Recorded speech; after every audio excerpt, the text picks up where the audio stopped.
ଧର୍ମ ଏକ ସିନା ମହତ ପଣିଆ, ଆଉ ସବୁ କଥା ଅଢ଼େଇ ଦିନିଆ। ଧର୍ମ ଏକ ପୋତ ଗଢ଼ିଛନ୍ତି ବିଧି, ତୋରିବାକୁ ଏଇ ସଂସାର ବାରିଧି। ଧର୍ମଂ ଯୋ ନ କରୋତି ବି ମୂଢ଼ମତି, ସ୍ୱର୍ଗୋଦ୍ଘାଟନଂ ପଶ୍ଚାତ୍ ତାପଗତା ଜରା ପରିଣତା ଶୋକାଘୃଣା ଦହ୍ୟତେ। ତେଣୁ ଧର୍ମ କରିବା, ଧ୍ରୁ ଧାତୁରୁ ଧର୍ମ ଆସିଛି। ଧ୍ରୁ ଧାତୁ ଅନ୍ୟ ପ୍ରତ୍ୟୟରେ ଧର୍ମ ଶବ୍ଦ ସୃଷ୍ଟି। ଯିଏ ଆମକୁ ରକ୍ଷା କରିବ, ଧରି ରଖିବ, ଆପଦ ବିପଦରେ ସାହା ହେବ, ସେ ଧର୍ମ ଯେ ନ କରେ। ଧର୍ମ କ'ଣ? ପର ମନ ଚିହ୍ନି କହେ ଯେ କଥା, ଅବଶ୍ୟ ଅଛଇ ତାହାର ମଥା। ବରଷାକୁ ଜାଣି ଧରଇ ଛତା, ଅବଶ୍ୟ ଅଛଇ ତାହାର ମଥା। ଧୈର୍ଯ୍ୟ ଧରି ସହେ ବିପଦ ବ୍ୟଥା, ଅବଶ୍ୟ ଅସଇ ତାହାର ମଥା। ସିଏ ହିଁ ବ୍ରେନି, ଯିଏ ଧୈର୍ଯ୍ୟ ଧରି ବିପଦକୁ ସହେ। ବର୍ଷା ଆସିବ ଜାଣି ଛତା ଧରେ, ଆଉ ପର ମନ ଜାଣି କଥା କହେ। ବନ୍ଧୁ, ଆମେ ଧର୍ମ କରିବା। ଧର୍ମ ଅର୍ଜନେ ଧର୍ମ, ଧନ ଅର୍ଜନେ ଧର୍ମ କରି, ଧର୍ମେ ପ୍ରାପତ ନରହରି। ଆଜି ଆମେ ଆଲୋଚନା କରିବା 23 ତାରିଖ ସୋମବାର କଥା। ମେଷ ରାଶି, 23 ତାରିଖ ସୋମବାର। ସୂର୍ଯ୍ୟ ଉଦୟ 6ଟା12 ପରେ, ସୂର୍ଯ୍ୟ ଅସ୍ତ 5ଟା47 ପରେ। ଅଶୁଭ ସମୟ ସକାଳ 7ଟା35ରୁ 9ଟା03। ମେଷ ରାଶି, 23 ତାରିଖ ସୋମବାର। ମେଷ ରାଶି, ଅଶ୍ୱିନ ନକ୍ଷତ୍ର। ଦିନ 4ଟା30 ପରଠାରୁ ସତର୍କ ରହିବା ଉଚିତ। ମେଷ ରାଶିର ଘାତଚନ୍ଦ୍ର ରାତି 10ଟା12 ଯାଏ। ମେଷ ରାଶିର ଘାତଚନ୍ଦ୍ର ରାତି 10ଟା12 ଯାଏ। ଏହି ରାଶିର ଲୋକଙ୍କ ପାଇଁ ସୁଖ ଆଉ ସୁଖ। ଆଜି ତାଙ୍କର ସୁଖକର ଦିନ। ପ୍ରାୟତଃ କୌଣସି ଅସୁବିଧା ନାହିଁ। ଶାରୀରିକ ଓ ମାନସିକ ଶାନ୍ତି ଅବ୍ୟାହତ ରହିବ। ସମସ୍ତ ଯୋଜନା ସଫଳ ହେବ। ସ୍ୱପ୍ନ ସତ୍ୟ ହେବ। ଶୟନ, ଭୋଜନ, ପଠନ, ଭ୍ରମଣ, ଦେବଦର୍ଶନ ଯୋଗ ଅଛି। ଖାଲି ଚେଷ୍ଟା। ଦୀପରେ ସଳିତା ଅଛି, ତେଲ ଅଛି, ଆଉ କାଠି ଖଣ୍ଡେ ପଡ଼ିଛି, ଖାଲି ତେଜିଲେ ହେଲା। ଏଣୁ ମେଷ ରାଶିଙ୍କ ପାଇଁ ସବୁ ପ୍ରକାର ସୁବିଧା ବ୍ୟବସ୍ଥା କରାଯାଇଛି। ବିଧାତା ତ କରିଛନ୍ତି, ଖାଲି ଟିକେ ଚେଷ୍ଟା ଆବଶ୍ୟକ। ବୃଷ ରାଶି, 23 ତାରିଖ ସୋମବାର। ବୃଷ ରାଶି କୃତ୍ତିକା ନକ୍ଷତ୍ରର। ଦିନ 4ଟା30 ପରଠାରୁ ସତର୍କ ରହିବା ଉଚିତ। ବୃଷ ରାଶି ପାଇଁ ଦିନଟି ଅଶାନ୍ତିରେ କଟିବ। ବ୍ୟୟରେ ଦିନ ଯିବ। ଯନ୍ତ୍ରଣା ଜର୍ଜରିତ ଶରୀରରେ ମନ ଅଶାନ୍ତ ହେବ। ଭିନ୍ନ ଭିନ୍ନ ସମସ୍ୟା ଆସି ରାତି 10ଟା10 ଯାଏ ଦୁଃଖ ଦେବ। ରାତି 10ଟା10 ପରେ ମେଷର ଦୁଃଖ। ରାତି 10ଟା10 ଯାଏ ବୃଷର ଦୁଃଖ। ମେଷର ବଢ଼ିଆ ଦିନ, ବୃଷର ଦୁଃଖଦ ଦିନ। ମିଥୁନ ରାଶି, 23 ତାରିଖ ସୋମବାର। ମିଥୁନ ରାଶି, ଆର୍ଦ୍ରା ନକ୍ଷତ୍ରର। ଦିନ 4ଟା30 ଠାରୁ ସାବଧାନ। ଆର୍ଦ୍ରା ନକ୍ଷତ୍ର ବାଲା 4ଟା30 ପରଠୁ ଟିକେ ସତର୍କ ରହିଲେ ଭଲ। ମାତ୍ର ରାତି 10ଟା10 ଯାଏ ମିଥୁନ ପାଇଁ ସର୍ବବିଧ ଆର୍ଥିକ ସୁଖ ଅଛି। ସୂର୍ଯ୍ୟୋଦୟ ଠାରୁ ରାତି 10ଟା10 ଯାଏ ଖରାଦିନ। ତେଣୁ ରାତି 10ଟା10 ଯାଏ ବ୍ୟବସାୟ, ବାଣିଜ୍ୟ, ସେବା ଠିକ୍ ଠାକ୍ ଚାଲିବ। ଆୟ ଅମଳ ହେବ। ଖାଲି ଉଦ୍ୟମ। ସାମାନ୍ୟ ସଦିଚ୍ଛା ଓ ଉଦ୍ୟମ ବଳରେ ଆର୍ଥିକ ବିକାଶ ନିଶ୍ଚୟ ହେବ। ଅନ୍ୟ ସମସ୍ୟା କିଛି ନାହିଁ। ମିଥୁନର ଭଲ ଦିନ, ମେଷର ଭଲ ଦିନ। କର୍କଟ ରାଶି ସୋମବାର 23 ତାରିଖ। କର୍କଟ ରାଶିର ପୁଷ୍ୟା ନକ୍ଷତ୍ର ପାଇଁ 4:30 ଠାରୁ ଅଶୁଭ।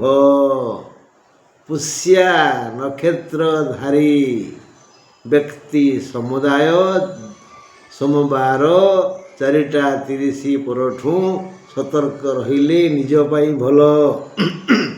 ସମସ୍ତ କର୍କଟ ରାଶିର ସମସ୍ତ କର୍ମଠ ଆଜି ଧନୀ ହେବେ। ଧନ ଯାହାର ଅଛି ସେ ଧନୀ। ହେଲେ କିଏ କେଉଁଥିରେ ଧନୀ? ସାଧୁଙ୍କୁ ପଚାରିଲି, ନାଲିଆ ବସ୍ତ୍ର ପିନ୍ଧି ଘର ପାଖକୁ ଆସିଥିଲେ। ମୁଁ କହିଲି, ଆଜ୍ଞା ଆପଣ ଧନୀ? ସେ ଖୁସି ହେଲେ। ହଁ, ପ୍ରଭୁଙ୍କ କଲ୍ୟାଣ, ମାନେ ସେ ପ୍ରଭୁଙ୍କୁ ପାଇସାରିଛନ୍ତି ବୋଲି କହିଲେ ସେ ଧନରେ ସେ ଧନୀ। ବିବେକାନନ୍ଦଙ୍କୁ ରାମକୃଷ୍ଣ କହିଥିଲେ, ବତ୍ସ ତୋତେ ଦେଖିଲା ଭଳି, ତୋତେ ଖୋଇଦେଲା ଭଳି ମୁଁ ମା କାଳୀଙ୍କୁ ଦେଖିଛି ଆଉ ଖୋଇ ଦେଇଛି। ସେଇମାନେ ସେଇଥିରେ ଧନୀ। ସେଇଭଳି କାହା ପାଇଁ କେଉଁ ଧନ?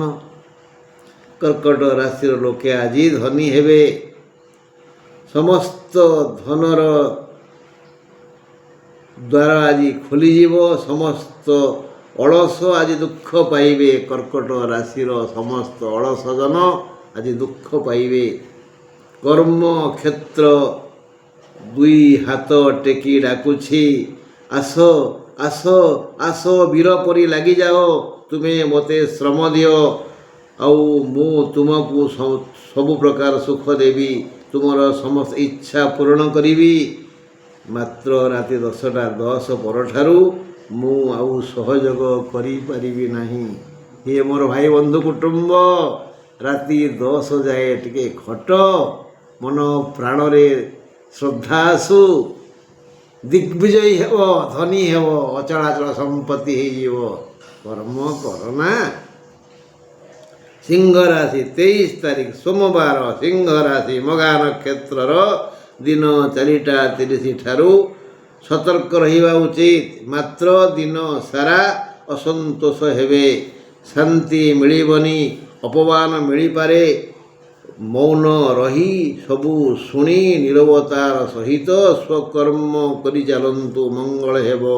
ରାତି 10ଟା ପରଠାରୁ ଅସୁବିଧା ନାହିଁ। ଯାହା ସମସ୍ୟା ଘନୀଭୂତ ହେବ ରାତି 10:10 ଯାଏ। କନ୍ୟା ରାଶି 23 ତାରିଖ ସୋମବାର।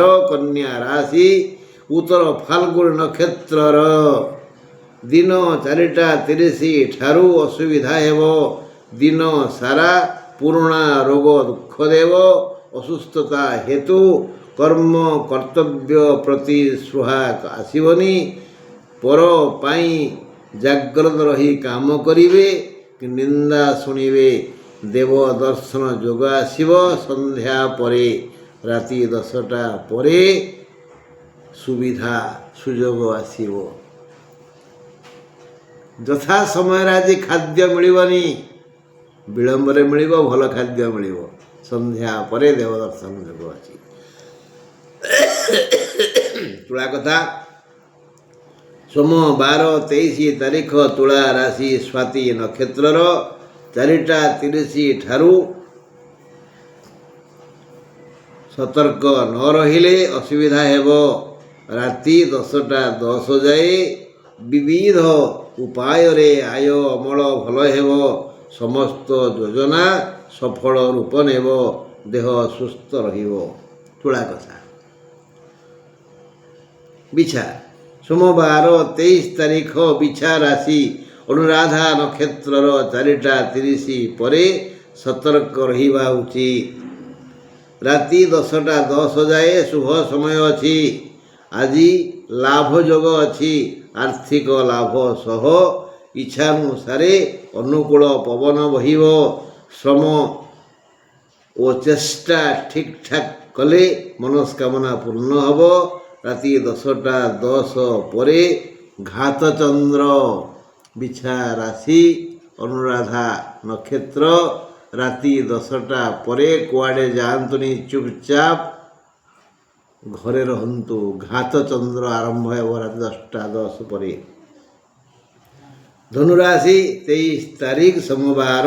ଧନୁରାଶି ମୂଳା ନକ୍ଷତ୍ରର ଦିନ 4ଟା 30 ଠାରୁ ସାବଧାନ ରହିବା ଉଚିତ। ମୂଳା ନକ୍ଷତ୍ରବାଲା ସୋମବାର ଉପରବେଳା 4ଟା 30 ପରଠାରୁ ସାବଧାନ ରହିଲେ ଭଲ। ରାତି 10ଟା 10 ପରେ ଅସୁବିଧା, ସେ ଯାଏ ସୁଖ ଶାନ୍ତି ମିଳିବ। ତା ପରଠାରୁ ଟିକେ ବିଶ୍ରାମ ଦରକାର। ଆଜି ଉପହାର ମିଳିବ। ଧନ୍ୟବାଦ ସହ ଦ୍ରବ୍ୟ ଲାଭ ଯୋଗ ଅଛି। ଶାରୀରିକ ବା ମାନସିକ ଅଶାନ୍ତି ନାହିଁ। ଭଲ ଦିନ ଧନୁରାଶି ପାଇଁ। ମକର ରାଶି ସୋମବାର 23 ତାରିଖ। ମକର ରାଶି ଉତ୍ତରାଷାଢ଼ା ନକ୍ଷତ୍ରର 4ଟା 30 ପରଠାରୁ ଶୁଭ ସମୟ ସରିଯିବ। 4ଟା 30 ପରେ ଆଉ ଶୁଭ ନାହିଁ। ସମସ୍ତ ମକର ରାଶି ପାଇଁ ଆଜି ଶାରୀରିକ ସମସ୍ୟା ଅଛି। ସୋମବାର 23 ତାରିଖ ମକର ରାଶିର ସମସ୍ତ ଜନତା ଆଜି ଦାହିକ ଦଣ୍ଡ ଭୋଗିବେ। ପୁରୁଣା ରୋଗ ପୀଡ଼ିତ କରିବ। ମୁଣ୍ଡ ବିନ୍ଧିବ। ବୃଥାରେ ସମୟ ଯିବ। ଯଥା ସମୟରେ ଖାଦ୍ୟ ମିଳିବ ନାହିଁ। ମାତ୍ର ବିଳମ୍ବରେ ରୁଚିକର ଖାଦ୍ୟ ମିଳିବ। ସନ୍ଧ୍ୟା ପରେ ଦିଅ ଦର୍ଶନ ଯୋଗ ଅଛି। ଚେଷ୍ଟା କରନ୍ତୁ, ମନ୍ଦିର ଯାଆନ୍ତୁ, ମଙ୍ଗଳ ହେବ। କୁମ୍ଭ ରାଶି 23 ତାରିଖ ସୋମବାର। କୁମ୍ଭ ରାଶି ଶତବିଶା ନକ୍ଷତ୍ରର ଶାନ୍ତି ଭଙ୍ଗ ହେବ 4ଟା 30 ପରେ। 23 ତାରିଖ ସୋମବାର କୁମ୍ଭ ରାଶି ଶତବିଶା ନକ୍ଷତ୍ରର ଶାନ୍ତି ଭଙ୍ଗ ହେବ 4ଟା 30 ପରେ। ସୋମବାର ସତ୍ୟ ସ୍ୱପ୍ନ ପରି ଦେଖାଦେବ। ଯାହା ସତ୍ୟ ତାହା ସ୍ୱପ୍ନ ପରି ହେଇଯିବ। ସୁଖ ଆସି ପାଣି ଫୋଟକା ପରି ଦେଖାଦେବ। ଆନନ୍ଦ ବରଫ ପରି ତରଳ ଯିବ। ତାନେ ସୁଖ ଶାନ୍ତି ଆନନ୍ଦ ଆଜି ନାହିଁ। ସବୁ ଦେଖିବେ ପାଖରେ, ଧରି ପାରିବେନି, ଛୁଇଁ ପାରିବେନି, ବୁଝି ପାରିବେନି, ଅନୁଭବ କରିପାରିବେନି। ଖାଲି ଆଖି ଦେଖିବ, କାନ ଶୁଣିବ, ଶରୀର ସେ ସୁଖ ପାଇବନି। ମାତ୍ର ଆର୍ଥିକ ସଙ୍କଟ ଦୂର ହେବ। ଭୟ ପରେ ଭୟ ଆସିବ। ଆୟ ଅମଳ ହେବ ରାତି 10ଟା 10 ପରେ। ତା ପରଠାରୁ ବଡ଼ ଅସୁବିଧା ହେବ। ସମୟ ଆସିବ ବିଭିନ୍ନ ରୂପରେ। ରାତି 10ଟା 10 ଯାଏ ସାମାନ୍ୟ ସୁଖ ଅଛି। ରାତି 10ଟା 10 ପରେ ଆଉ ସୁଖ ନାହିଁ। ଦିନ ତ ଗଲା ହଇରାଣରେ। ରାତି ଆସିବ ଦୁଃଖରେ। ଏଣୁ ସାବଧାନ, ଈଶ୍ୱର ହିଁ ଭରସା। ମୀନ ରାଶି 23 ତାରିଖ ସୋମବାର। ମୀନ ରାଶି ଉତ୍ତର ଭାଦ୍ର ନକ୍ଷତ୍ରର ଦିନ 4ଟା 30 ଠାରୁ ସତର୍କ ରହିଲେ ନିଜ ପାଇଁ ଭଲ। ମୀନ ରାଶି ଉତ୍ତର ଭାଦ୍ର ନକ୍ଷତ୍ର ସୋମବାର 23 ତାରିଖ 4ଟା 30 ପରଠାରୁ ସତର୍କ ନ ରହିଲେ କେହି ପିଠିରେ ପଡ଼ିବେନି।